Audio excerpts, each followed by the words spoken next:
Olá pessoal, eu sou o professor Eduardo Belo de Física e estamos aqui para dar continuidade ao nosso bloco de questões de mecânica, assunto bastante forte aí nas provas do Enem. A nossa questão de número 4 é uma questão que aborda o conceito de grandeza vetorial e grandeza escalar. O enunciado informa que foi criada uma logomarca para uma determinada empresa.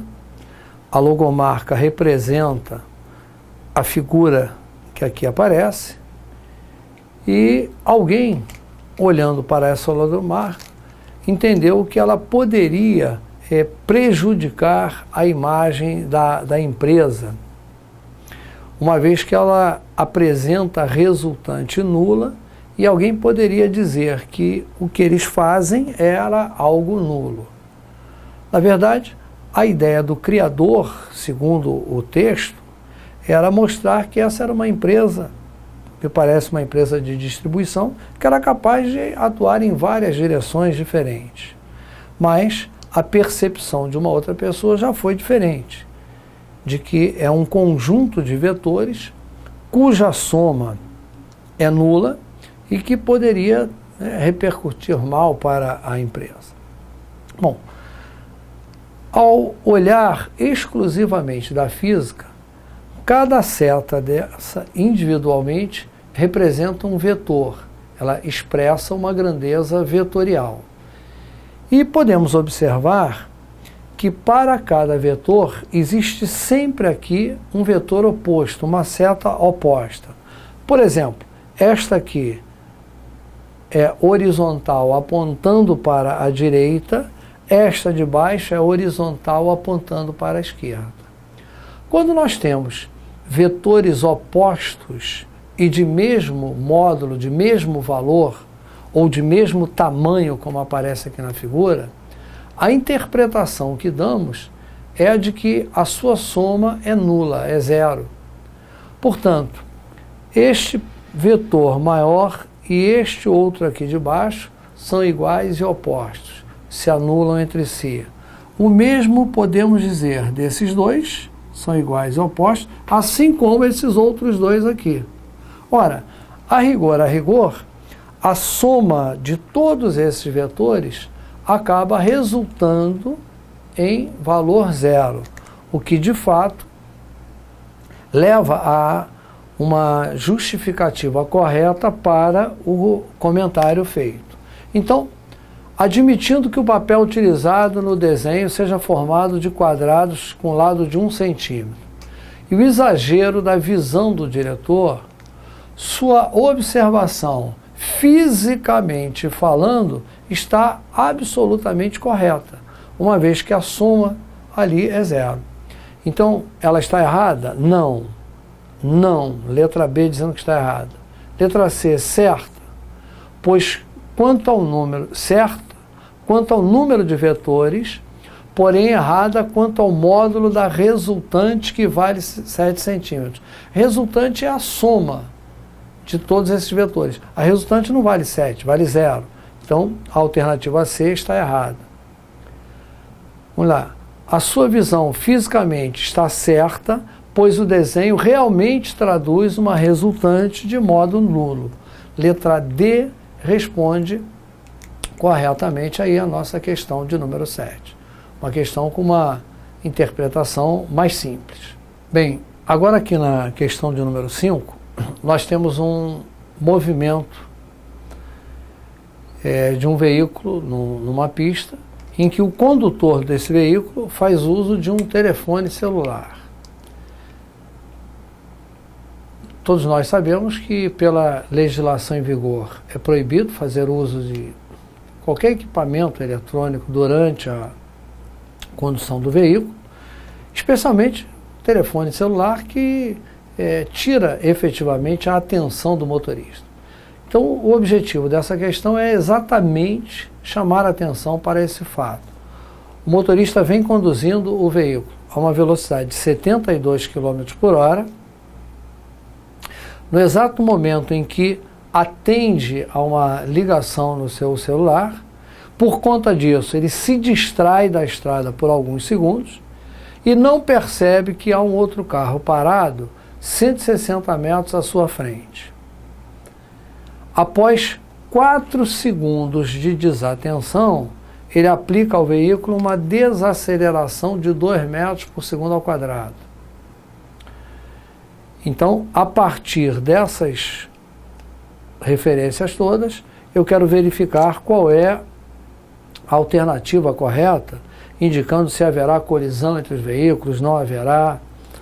Bem, nós vamos então fazer um esquema gráfico em que possamos visualizar essa situação descrita no problema. O veículo vem trafegando com uma velocidade inicial de 72 km por hora. A primeira medida que vamos tomar aí será no sentido de converter esses 72 km por hora para metros por segundo. Eu vou lembrar que, dividindo o valor em km por hora por 3,6, eu faço a conversão para metros por segundo. 72 km por hora, quando dividido por 3,6, resulta no valor 20 metros por segundo. Então, este veículo vem trafegando a 20 metros por segundo, no que nós vamos chamar de instante zero, momento em que toca o celular. Ele permanece distraído da direção durante 4 segundos. Então, durante 4 segundos, a velocidade se mantém nos 20 metros por segundo. Então, durante esses 4 segundos, ele está lá no processo de atender o celular e tal. Está totalmente alheio ao que está acontecendo ali fora. Mas o veículo está andando. E quanto ele anda nesses 4 segundos? 20 metros por segundo significa que a cada 1 segundo ele anda 20 metros. Se a cada 1 segundo anda 20 metros, em 4 segundos ele anda 80 metros. Então o veículo percorre 80 metros. Somente agora aqui é que ele vai voltar a se ligar na estrada e vai frear, porque vê o outro veículo parado lá na frente. Ele freia e, digamos, para nesse ponto. E se ele para, a velocidade dele aqui vale 0. Bom, eu aqui já tenho uma nova situação. Nesta anterior, durante os 4 segundos, a velocidade permaneceu inalterada. Aqui o movimento era uniforme. Aqui ele está freando, ele está desacelerando. Aqui o movimento agora é variado. E o meu interesse, o nosso objetivo, é descobrir a distância que ele percorre nesse período da freada. Tempo não é informação nem do nosso desejo, não é o que pretendemos obter, nem é uma informação disponível. Quando eu estou trabalhando com movimento variado e não tenho informação sobre tempo, eu faço uso da chamada equação de Torricelli. V ao quadrado igual a V0 ao quadrado mais 2A delta S. Então, eu vou fazer as devidas adaptações. V é a velocidade final do veículo. Eu estou trabalhando com este trecho. Do final desse trecho, a velocidade é 0. 0 ao quadrado. A inicial, 20 ao quadrado, mais 2. A aceleração nos foi informada no texto. Ele tem uma desaceleração de 2 metros por segundo ao quadrado. Só que vou colocar aqui um sinal negativo para indicar que ela está atuando contrariamente ao movimento, está desacelerando o veículo. Então esse é o 2 da formulazinha, esse menos 2 é a desaceleração e o ΔS é o que pretendemos obter. Esse produto vai dar menos 4 ΔS, que trago para cá, para o lado de cá do sinal de igual, ficando positivo. 4 ΔS igual a 400, que é 20 ao quadrado. Portanto, ΔS, deslocamento do veículo, 400 dividido por 4, que dá 100 metros. O que significa que durante a fase da freada, ele percorreu mais 100 metros. Portanto, desde o momento em que atendeu ao telefone celular, até o momento em que efetivamente parou, o veículo percorreu um total de 180 metros. O enunciado nos disse que no momento em que ele atende o celular, há um outro veículo parado a 160 metros de distância. Ora, se o veículo está a 160 metros e ele necessita de 180 para parar nessas condições, é evidente que houve a colisão. Se fizermos então a análise das alternativas, baterá no carro da frente, como diz a letra A? Sim. Pois precisará de 190 metros para atingir o repouso? Não. O erro foi aqui. Ele não precisa de 190, ele precisa de 180 metros, como consta da letra C. Então, a alternativa C é a que vamos assinalar como resposta correta para essa questão. A questão de número 6 nos diz lá que o gráfico ilustra qualitativamente. Quando ele usa o termo qualitativamente, significa que não serão empregados valores lá no gráfico. O comportamento da velocidade de um avião durante o procedimento de decolagem numa trajetória plana e retilínea. Portanto, este é o gráfico velocidade e tempo para o movimento de um avião que está parado na cabeceira da pista e vai partir para a decolagem. Nós verificamos numa rápida análise que as alternativas que temos aqui, todas falam basicamente sobre dois aspectos desse movimento do avião. Sobre a aceleração dos diferentes trechos que lá aparecem, bem como dos deslocamentos realizados pelo avião. Nós verificamos que ele tem uma velocidade inicial 0, ele acelera no trecho A, continua acelerando no trecho B, porém, observamos que de A para B, o trecho apresenta uma inclinação menor, indicando que ele aumenta a velocidade, porém, não no mesmo ritmo em que no trecho A. Ele aumenta a velocidade num ritmo menor, caracterizando que ele acelera menos no trecho B. No trecho C, a velocidade continua aumentando e num ritmo maior, acelerando mais. Portanto, já formamos uma primeira noção bastante importante a respeito da questão. Toda vez que tivermos um gráfico VT, a inclinação deste gráfico nos dá uma visão do comportamento da aceleração.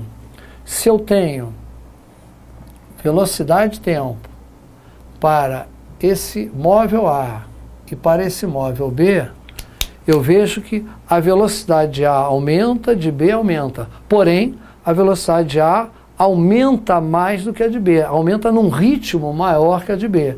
Isto significa que A acelera mais do que B.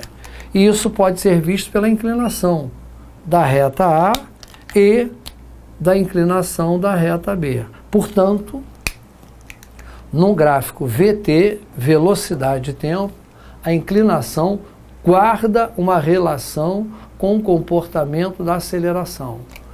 Maior inclinação em relação ao eixo horizontal traduz-se por maior aceleração. A está acelerando mais do que B. Se voltarmos lá ao nosso gráfico, vamos verificar que nos trechos A, B, C, D, onde a velocidade aumenta, onde o veículo acelera, apresenta maior inclinação o trecho C. indicando que ali eu tenho a maior aceleração dentre todas. O trecho D é o que apresenta menor inclinação, é o que apresenta menor aceleração. Evidentemente que eu excluí o trecho E, porque o trecho E está caracterizando que a velocidade está constante, o movimento ali é uniforme, não há mais inclinação nenhuma. Consequentemente, não há também nenhum tipo de aceleração. Portanto, a aceleração dele foi maior em C, foi menor em D. Então, essa já é a nossa primeira informação. A aceleração em C é a maior de todas. A aceleração em D, onde eu tenho menor inclinação, é a menor de todas. A outra referência feita na questão é em relação ao deslocamento do veículo. No gráfico velocidade-tempo, o deslocamento do veículo pode ser obtido através da área da figura que o gráfico vai determinar com os eixos. A medida da área no gráfico VT é numericamente igual à medida do deslocamento realizado pelo veículo. Portanto, no trecho A, a área deste triângulo vai nos dar o deslocamento do veículo. No trecho B, observem, nós já temos um trapézio. A área desse trapézio vai nos dar o deslocamento no trecho B. E ela é nitidamente maior do que a área do trecho A. Aliás, no trecho B, vamos completar aqui para que a figura fique precisa, ele vai até aquele ponto ali. A área, na verdade, é esse trapézio todo aqui. Ele é um pouquinho maior do que havíamos representado inicialmente. Esse é o deslocamento no trecho B, nitidamente maior do que no trecho A. No trecho C, temos aqui, ó, mais um trapézio. Então, nós temos aqui o deslocamento correspondente ao trecho C. Ao trecho D, nós teremos esse trapézio aqui, bem maior ainda do que os anteriores. E, sem discussão nenhuma, no trecho E, o deslocamento do avião vai corresponder à área desse quadrilátero todo aqui. Ora, no gráfico velocidade-tempo, o deslocamento do móvel equivale à área da figura definida naquele intervalo de tempo. Dentre todos, indiscutivelmente, a figura de maior área é a figura no trecho E. É a que representa o maior deslocamento. Depois no trecho D, e os outros deslocamentos vão ficando, sem dúvida nenhuma, menores. Analisando as alternativas, a aceleração e o deslocamento do avião são menores no trecho A. Realmente o deslocamento é menor no trecho A, é o menor de todos, aliás, mas não é o caso da aceleração, ela é menor no trecho D. A aceleração é maior no trecho C, realmente, o trecho C é onde eu tenho a maior aceleração, e o deslocamento menor ocorre no trecho A. Realmente, o que aparece escrito na alternativa B está correto. Essa, portanto, é a questão, a resposta para a nossa questão. A aceleração é maior no trecho C, onde há maior inclinação, e o deslocamento é menor no trecho A, onde há menor área. Está, portanto, aí respondido o nosso problema. A questão de número 7 vem tratar de abordar, na verdade, uma questão, um assunto frequente em concurso, que são aquelas questões nas quais se coloca um objeto para ser pesado, um objeto, uma pessoa, indiferentemente, no interior de um elevador. Todos nós sabemos que na prática isso não é comum. Eu não tenho o hábito de medir peso de ninguém ou de nenhum objeto no interior de um elevador. Isso se faz normalmente em outros ambientes. A utilização do elevador, no caso, visa analisar a influência do movimento do elevador, especialmente naqueles períodos em que ele acelera ou que ele freia, na indicação da balança. O quanto isto pode interferir na indicação da balança. Então, ele diz que Bernardo verificou o seu peso na portaria de um prédio e encontrou o valor de 600 newtons.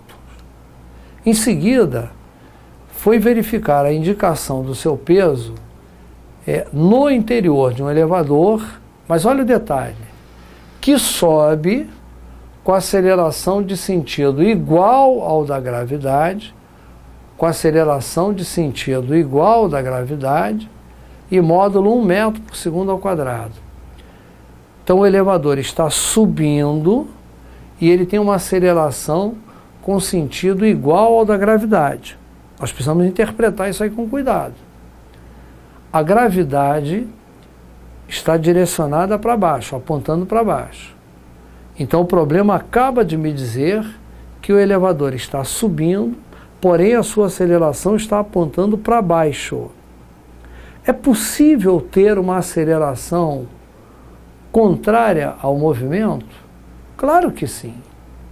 Uma aceleração pode atuar favoravelmente ou contrariamente ao movimento. Quando ela age a favor do movimento, ela acelera, ela aumenta o valor da velocidade. Quando ela age contra o movimento, ela desacelera, ela reduz a velocidade. Então, dizer que o elevador está subindo com uma aceleração apontando para baixo, significa que ele está freando, desacelerando, ele vai parar em algum andar mais elevado. Essa é a situação. E nesse caso do elevador freando, qual seria a indicação da balança? Nós vamos então traçar aqui algumas análises. Vamos imaginar que este é o piso do elevador, esta é a balança localizada no piso do elevador. Vamos admitir uma balança semelhante a dessas que são utilizadas em banheiro, por exemplo, na qual a pessoa fica em pé sobre a balança. Imagine que essa é a pessoa sobre a balança. Nessa pessoa em pé sobre a balança, nós identificamos duas forças agindo. Quais seriam as duas forças agindo sobre a pessoa? O seu peso, que é uma força vertical para baixo, e no caso do nosso problema, 600 newtons. A segunda força é a força que a balança exerce na pessoa, vertical para cima, e que vamos chamar de normal.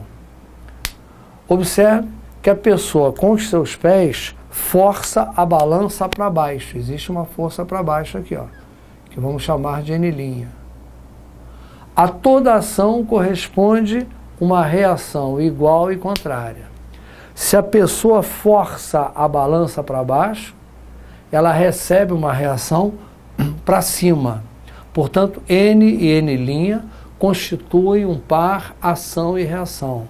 Ação e reação. Ação e reação são forças que têm sempre valores iguais. A força que a pessoa exerce na balança ou que a balança exerce na pessoa são absolutamente iguais em valor. Portanto, se descobrirmos o valor de N, automaticamente descobrimos o valor de N', a força que a balança vai marcar. Ora, quando o elevador diz que a pessoa, quando o problema diz que o elevador se movimenta, ele está me dizendo que a pessoa também se movimenta. Quando o problema informa que o elevador se movimenta, ele automaticamente me diz que a pessoa também se movimenta, e de forma igual ao elevador. Se o elevador sobe, a pessoa sobe junto com o elevador. Se o elevador desce, ela desce junto com o elevador. Dizer que o elevador está subindo nos leva a concluir que a pessoa também está subindo. A pessoa se move para cima. Porém, ela tem uma aceleração que aponta para baixo, no mesmo sentido da gravidade, de valor 1 metro por segundo ao quadrado. Se a aceleração aponta para baixo, nós concluímos que a força resultante sobre a pessoa também aponta para baixo. Força resultante e aceleração apontam no mesmo sentido, sempre. Força resultante e aceleração apontam sempre no mesmo sentido. Ao dizer que a aceleração está apontando para baixo, ele nos leva a concluir que a força resultante está apontando para baixo. O que significa que o peso é maior do que a força normal. Se a aceleração apontasse para cima, a resultante teria que apontar para cima. A normal teria que ser maior que o peso. Se ele estivesse parado, não haveria aceleração. A normal seria igual ao peso. Então, neste problema, as forças são opostas e o peso é maior do que a força normal. A segunda lei de Newton diz que força resultante é massa vezes aceleração. Então, nós vamos escrever que peso menos normal é igual a massa vezes aceleração. Aqui eu quero chamar bem a atenção. Por que eu escrevi peso menos normal, uma força menos a outra? Simplesmente pelo fato de elas serem opostas. Se elas são opostas, eu diminuo. Se elas apontassem para o mesmo lado, eu somaria. Então eu escrevi uma menos a outra pelo fato de serem opostas. Mas por que P menos N e não ao contrário, N menos P? Ora, porque se a aceleração aponta para baixo, esta força aqui é a maior. Então eu vou escrever a maior menos a menor. P menos N igual a MA. O peso é 600. A normal eu pretendo descobrir. A massa. Bom, o peso de qualquer objeto pode ser obtido multiplicando a massa pela gravidade. O problema nos diz que o peso do Bernardo é 600 newtons. A gravidade é 10. Se eu simplificar um zero aqui e um zero lá, eu vou concluir que a massa do Bernardo quanto é? 60 quilos. Tá? Então, 60 quilos é a massa do Bernardo, a pessoa que está lá no elevador. Então, nós vamos colocar aqui o valor 60, a massa, e a aceleração dele, 1. Se eu trocar, passar o menos N para lá e o 60 para cá, ficaremos com 600 menos 60 igual a N. De onde vamos concluir que N é igual a 540 newtons. Portanto, se a força normal vale 540, a força que a pessoa exerce na balança nesse momento vale 540. Isso significa que a balança estará marcando 540 newtons. Estará marcando, portanto, um valor menor do que o peso real da pessoa. Se formos olhar as alternativas que nos foram apresentadas, a indicação de 540 newtons aparece aqui, ó, na letra A. A letra A é, portanto, a resposta correta dessa nossa questão número 7.